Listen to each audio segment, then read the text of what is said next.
ഏകതാ Muscat Utsav 2026 അതിവിപുലമായി ആഘോഷിച്ചു. ബൗഷറിലെ കല്ലജ് ബാങ്കിൻ ഓഡിറ്റോറിയത്തിൽ ആണ് 3 ദിവസങ്ങളിലായി നടന്ന ആഘോഷങ്ങൾ സംഘടിപ്പിച്ചത്. ചലച്ചിത്ര നടി ദിവ്യ ഉണ്ണി മുഖ്യാതിഥിയായിരുന്നു. പ്രവാസ ലോകത്തിന് മറക്കാനാകാത്ത അനുഭവമായി മാറി ഈ ഏകതാ ഉത്സവം. ഏകതാ ഉത്സവ് 2026 അതിവിപുലമായി മസ്കറ്റിൽ ആഘോഷിച്ചു. ബൗഷറിലെ college of banking and financial studies ഓഡിറ്റോറിയത്തിലാണ് 3 ദിവസങ്ങളിലായി നടന്ന ഈ പരിപാടി അരങ്ങേറിയത്. ഉത്സവ് 2026 സംഗീതത്തിന്റെയും നൃത്തത്തിന്റെയും ശരിയായ ഭാവങ്ങൾ പ്രതിഫലിപ്പിക്കുന്ന വേദിയായി മാറി. 200-ലധികം കലാകാരന്മാരും വിദ്യാർത്ഥികളും നിരവധി ഗുരുക്കന്മാരുടെ ശിക്ഷണത്തിൽ നൃത്തരൂപങ്ങളും കൂടാതെ കർണാട്ടിക് സംഗീത ആരാധനയും അവതരിപ്പിച്ചു. ഇത്തവണ ചലച്ചിത്ര നടി ദിവ്യ ഉണ്ണി മുഖ്യ അതിഥിയായിരുന്നു.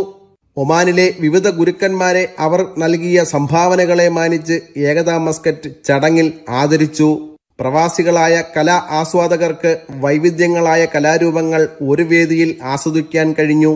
കർണാടക സംഗീതത്തിലെ വിലപ്പെട്ട സംഭാവനകൾ മാനിച്ച് എല്ലാ വർഷവും നൽകി വരുന്ന സംഗീത സുധാനിധി അവാർഡ് ഈ വർഷം പ്രശസ്ത കർണാടക സംഗീതജ്ഞൻ ശ്രീ ഷേർത്തല രംഗനാഥ ശർമ്മയ്ക്ക് നൽകി ആദരിച്ചു.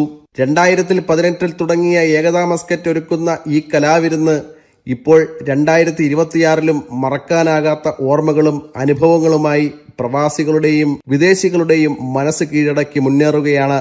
പത്മചന്ദ്ര പ്രകാശ്, ജനം, ഒമാൻ.